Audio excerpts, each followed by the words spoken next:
Hi students, good morning to everyone. Welcome to our star coaching YouTube channel. Students, आज मैं कक्षा 10 के रसायन विज्ञान के लेक्चर 3 के अम्ल क्षार लवण के अंतर्गत लवणों के वर्गीकरण के बारे में पढ़ेंगे। कुछ स्टूडेंट्स पिछले वीडियो में लेक्चर 1 एवं लेक्चर 2 के अंतर्गत कुछ कमेंट्स किए हैं, जिसमें बताए हैं कि सर वीडियो का ड्यूरेशन कम कीजिए। ठीक है, नेक्स्ट टाइम से आपको कोई भी वीडियो प्रोवाइड किया जाएगा, अपलोड किया जाएगा तो मैक्सिमम 35 मिनट्स का होगा, ताकि आप लोगों को समझने में आसानी हो। लवणों का वर्गीकरण करने से पहले मैं आप लोगों से एक अनुरोध करता हूं कि आप लोग प्लीज़ लेक्चर 1 और लेक्चर 2 को सही से भली भांति देखकर समझ लीजिए। उसके बाद इस वीडियो को देखेंगे, आप लोग पढ़ेंगे, समझेंगे तो बहुत आसानी होगी। तो स्टार्ट करते हैं हम लोग लवणों का वर्गीकरण। लवणों का वर्गीकरण मुख्यतः 6 भागों में डिवाइड किया गया है। लवणों को मुख्यतः 6 भागों में डिवाइड किया गया है। पहला सामान्य लवण, नॉर्मल सॉल्ट। सेकंड है अम्लीय लवण, एसिडिक सॉल्ट। थर्ड है क्षारीय लवण, बेसिक सॉल्ट। फोर्थ है द्विक लवण, डबल सॉल्ट। फिफ्थ मिश्रित लवण, मिक्स्ड सॉल्ट। सिक्स है जटिल लवण, कॉम्प्लेक्स सॉल्ट। इसको संकर लवण भी बोला जाता है, इसको संकर लवण भी कहा जाता है। चलिए पहला देखते हैं सामान्य लवण। सामान्य लवण, नॉर्मल सॉल्ट।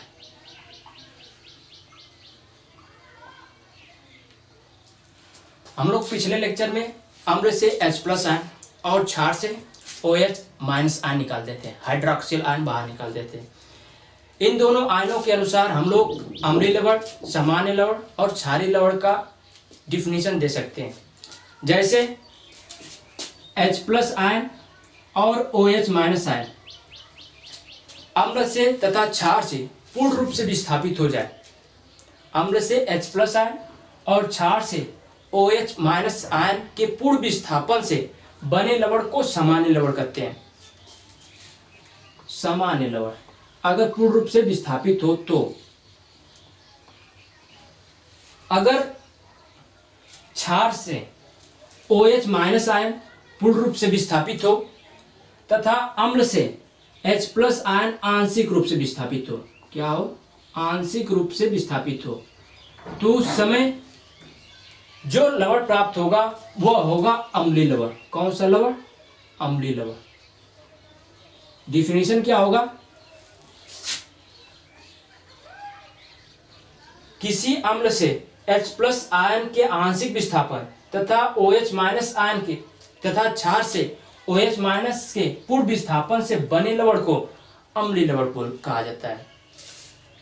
तीसरा देखते हैं, अम्ल से H+ आयन पूर्ण रूप से विस्थापित हो तथा क्षार से OH- आयन आंशिक रूप से विस्थापित हो, आंशिक रूप से विस्थापित हो, तो उस समय जो लवण प्राप्त होगा वह होगा क्षारीय लवण।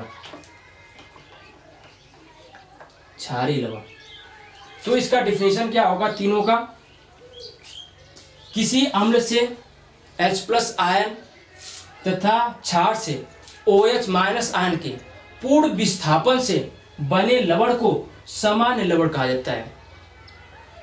तथा सेकंड, किसी अम्ल से H+ आयन आंशिक रूप से तथा क्षार पूर्ण रूप से विस्थापित तथा क्षार से OH- आयन पूर्ण रूप से विस्थापित हो तो उसे अम्लीय लवण कहा जाता है। इसमें एक या एक से अधिक H+ आयन उपस्थित रहेगा, क्योंकि इसमें H+ आयन आंशिक रूप से विस्थापित होता है।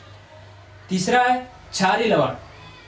किसी अम्ल से H+ आयन पूर्ण रूप से विस्थापित हो तथा क्षार से OH- आयन आंशिक रूप से विस्थापित हो तो उसे कहा जाता है क्षारीय लवण।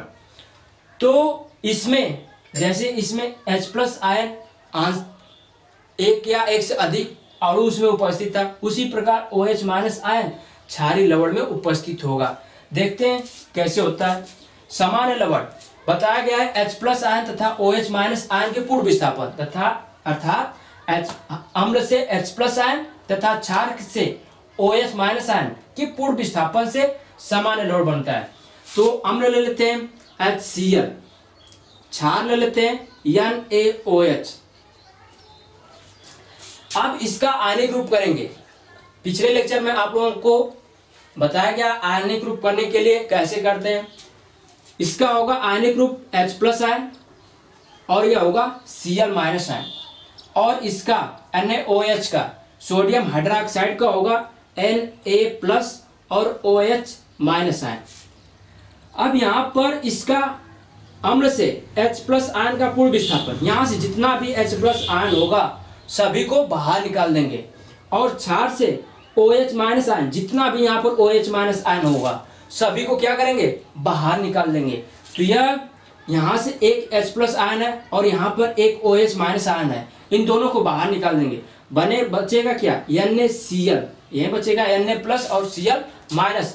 इन दोनों को आपस में मिलाएंगे, इन दोनों आयनिक रूप को आपस में मिलाएंगे, यौगिक बनाएंगे, तो बनेगा NaCl प्लस, और यह क्या होगा, आपस में मिलकर बनाएगा जल H2O। तो यह जो लवण प्राप्त हुआ है यह है सामान्य लवण। इसमें H प्लस आयन भी नहीं है, OH माइनस आयन भी नहीं है, अतः यह है सामान्य लवण। दूसरा एग्जाम्पल देखते हैं। H2SO4 सल्फ्यूरिक अम्ल प्लस CaOH का ट्वाइस, यह अम्ल है, यह क्षार है। इसका आयनिक रूप लिखेंगे, यह रूप AXBY का है, तो यह बनेगा 2H plus SO4 2 minus. CaOH का ट्वाइस, यह भी AXBY का रूप है, इसका भी आयनिक रूप लिखेंगे, होगा Ca2 plus 2OH minus ion. यहाँ पर अम्ल से H प्लस आयन का पूर्ण विस्थापन, ये दो H प्लस आयन यहाँ पर है और दो OH माइनस आयन क्षार में भी है, इन दोनों का पूर्ण विस्थापन कर देंगे, और ये जो बचा Ca2 प्लस और SO4 2 माइनस, इन दोनों का यौगिक बनाएंगे। तो Ca का संयोजकता 2 होगा, SO4 का संयोजकता 2 होगा, ये आपस में डिवाइड हो जाएंगे, 1 1 होगा, यह बनेगा CaSO4 प्लस। अब ये दोनों आपस में मिलकर क्या बनाएंगे, जल, तो यह बनेगा H2O। 2 है, या बैलेंस करेंगे तो बैलेंस हो जाएगा, तो बैलेंस करते हैं, दोनों तरफ परमाणुओं की संख्या देखते हैं बराबर है या नहीं।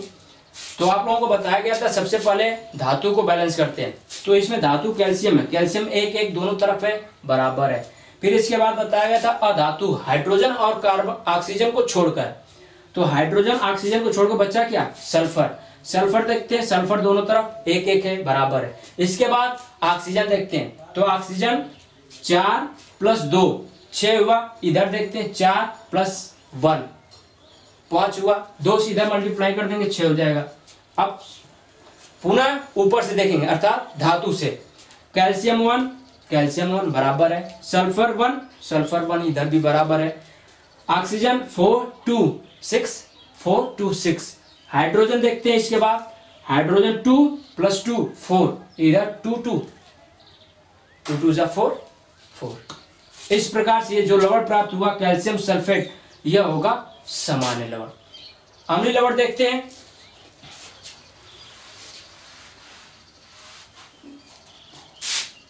सेकेंड है अम्लीय लवण,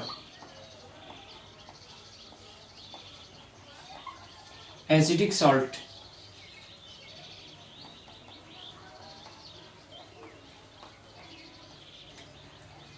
बताया गया अभी, अम्ल से H प्लस आयन आंशिक रूप से विस्थापित हो तथा क्षार से OH माइनस आयन पूर्ण रूप से विस्थापन से बनेगा जो लवण, वह होगा अम्लीय लवण।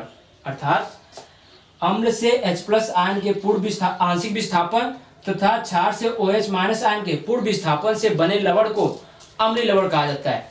तो अम्ल ले लेते हैं H2SO4 प्लस क्षार ले लेते हैं NaOH। अब इसका आयनिक रूप लिखेंगे, तो यह बनेगा 2H प्लस और SO4 2 माइनस। लेकिन हमको यहाँ पर आंशिक रूप से विस्थापित करना है, अर्थात इसमें केवल एक H निकालेंगे और एक H छोड़ देंगे। तो यह बनेगा H प्लस और SO4 माइनस, क्योंकि एक H प्लस इधर आएगा तो एक प्लस कट जाएगा। और इसका करेंगे, बनेगा Na प्लस OH माइनस। यहाँ से इन दोनों को आपस में मिलाएंगे। पहले ही रूल बताया गया है, जब दो अभिकारक आपस में अभिक्रिया करते हैं तो पहले अभिकारक का जब दो अभिकारक में यौगिक हो तो पहले यौगिक का धन आयन दूसरे यौगिक के ऋण आयन से संयोग करता है। तो पहले यौगिक का धन आयन H प्लस है और दूसरे यौगिक का धन ऋण आयन OH माइनस आयन है। तो यह बनेगा H2O और Na प्लस और HSO4 आपस में मिलकर बनाएंगे NaHSO4, सोडियम हाइड्रोजन सल्फेट। ये इसको बोला जाता है अम्लीय लवण, क्योंकि इसमें आंशिक रूप से H प्लस आयन उपस्थित है। ये H प्लस आयन क्या है? उपस्थित है। OH माइनस आयन उपस्थित नहीं है। OH माइनस आयन का पूर्ण रूप से विस्थापन हुआ है, अतः यह हुआ अम्लीय लवण। अगला एग्जाम्पल देखते हैं।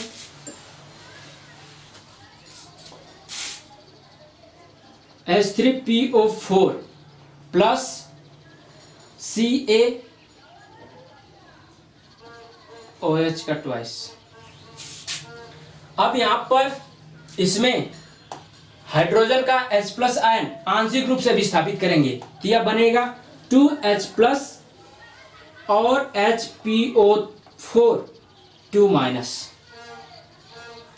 इसका करेंगे कैल्शियम हाइड्रोक्साइड का, तो यह बनेगा Ca2 प्लस, कैल्शियम आयन होगा प्लस 2OH माइनस आयन। ये दोनों आपस में मिलकर जल बनाएंगे तो यह बनेगा जल H2O। और कैल्शियम आयन और हाइड्रोजन फास्फेट आयन आपस में मिलकर बनाएंगे, जैसे Ca इसकी संयोजकता 2, HPO4 इसकी संयोजकता 2, ये दोनों आपस में कट जाएंगे, 1 होगा, यह बनेगा CaHPO4 कैल्शियम हाइड्रोजन फास्फेट। इसमें हाइड्रोजन आंशिक रूप से विस्थापित हुआ है, मतलब सभी पूरा विस्थापित नहीं हुआ है, इसलिए यह हुआ क्या? अम्लीय लवण। अगला देखते हैं हम लोग क्षारीय लवण।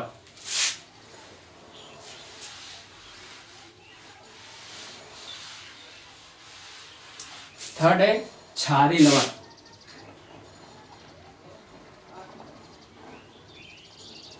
Basic salt. क्षारीय लवण में आप लोगों को बताया गया है अम्ल से H प्लस आयन पूर्ण रूप से विस्थापित हो और OH माइनस आयन आंशिक रूप से विस्थापित हो तो उस समय जो लवण प्राप्त होगा वह होगा क्षारीय लवण। अर्थात किसी अम्ल से H प्लस आयन के पूर्ण विस्थापन तथा क्षार से OH माइनस आयन आंशिक रूप से विस्थापित होने पर क्षारीय लवण का निर्माण होता है। अर्थात देखते हैं, जैसे HCl ले लेते हैं, अम्ल क्षार ले लेते हैं CaOH का ट्वाइस। यहां पर अम्ल का H प्लस आयन है वो पूर्ण रूप से विस्थापित करेंगे, अर्थात सभी H प्लस आयन बाहर निकाल देंगे, यह बनेगा H प्लस आयन और Cl माइनस आयन। और कैल्शियम हाइड्रोक्साइड, जो कैल्शियम हाइड्रोक्साइड है इसमें OH माइनस आयन आंशिक रूप से बाहर निकालेंगे तो यह बनेगा CaOH प्लस और OH माइनस, क्योंकि Ca2 प्लस होता है, एक OH माइनस आयन इसमें जुड़ जाएगा तो यह एक प्लस आयन खत्म कर देगा तो बनेगा CaOH माइनस आयन। ऐसे इन दोनों का यौगी बनाते हैं तो यह H प्लस आयन और OH माइनस आयन आपस में मिलकर जल बनाएंगे, जल। और CaOH प्लस आयन और Cl माइनस आयन आपस में मिलकर CaOHCl बनाएंगे। अगला देखते हैं,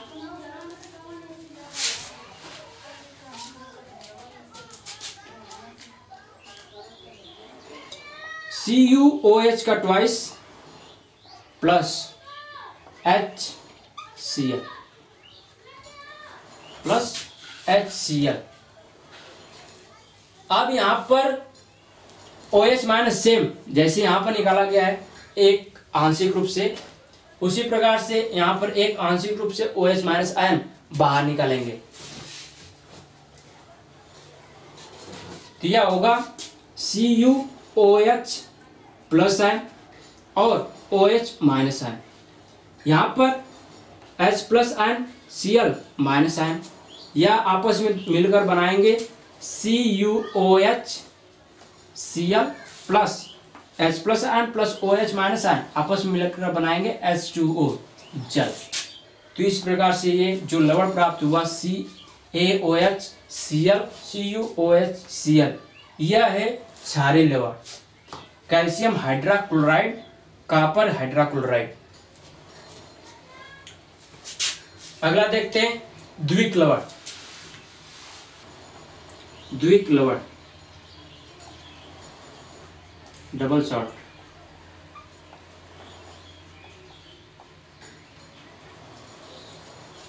दो विभिन्न लवणों के विलयनों के मिश्रण से क्रिस्टलीकरण करने पर हमें द्विक लवण का निर्माण होता है। जैसे K2SO4 प्लस Al2SO4 का थ्राइस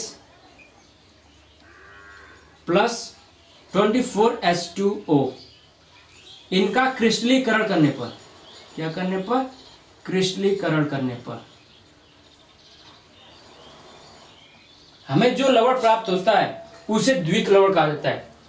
दो विभिन्न लवणों के, एक लवण यह है K2SO4, सेकेंड है Al2SO4, इनके विलयनों के, विलयन के लिए जल चाहिए H2O, के क्रिस्टलीकरण करने पर, ये जो एक मिश्रण प्राप्त हुआ है, इस मिश्रण का क्रिस्टलीकरण करने पर जो हमें लवण प्राप्त होगा उसे कहा जाता है द्विक लवण। लवण क्या प्राप्त होगा? बनेगा K2SO4 डॉट Al2SO4 का थ्राइस, Al2SO4 का थ्राइस डॉट 24H2O, इसको बोला जाता है फिटकरी।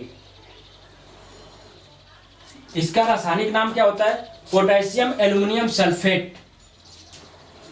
Potassium aluminium sulphate. सेकेंड देखते हैं, होगा FeSO4, एक लवण हुआ। दूसरा लवण अमोनियम सल्फेट ले लेते हैं, NaH4 का ट्वाइस SO4 प्लस 6H2O, इनका भी क्या करेंगे? क्रिस्टलीकरण करेंगे। क्रिस्टलीकरण करने पर दो विभिन्न लवण, एक लवण फेरस सल्फेट, सेकेंड लवण अमोनियम सल्फेट के विलयन के लिए जल H2O के मिश्रण, इन दोनों सभी को मिलाकर मिश्रण से जो क्रिस्टलीकरण करने पर, ये जो मिश्रण हमें प्राप्त हुआ, इस मिश्रण का क्रिस्टलीकरण करेंगे तो हमें जो लवण प्राप्त होगा वह होगा द्विक लवण। यह होगा FeSO4 डॉट NH4 का ट्वाइस SO4 डॉट 6H2O, इसको बोला जाता है मोहर सॉल्ट, मोहर लवण।